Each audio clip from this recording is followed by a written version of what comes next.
I don't know if you guys have noticed this, but there are so many more foreigners that are starting to learn Thai, and I think that's amazing. But I keep hearing this really common problem with beginner learners, so I want to help you guys out a little bit. So you know how in English, Americans will say the word tomato, but the British will say tomato. Depending on your accent, you're changing the sound of the A vowel. In this example, Americans say A, but the British say ah. So the other day, I was listening to a guy who was trying to speak Thai, and he was trying to say soy ma, but he ended up saying something like this, soy mac. Soy mac.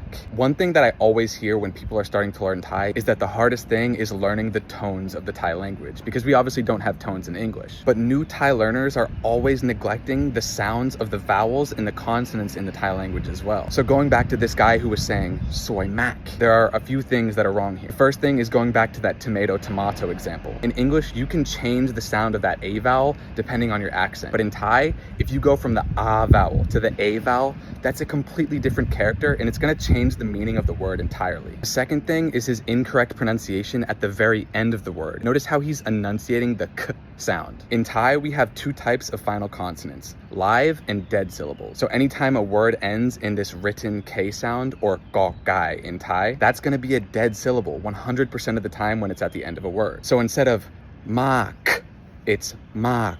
Notice how my voice just completely cuts out. That's what we call a dead syllable. So my biggest tip for everybody that's starting to learn Thai, learn the sounds of the language first before you go and learn all this vocab and all these phrases, because having this strong foundation of the language is going to help you learn so much more efficiently in the long run.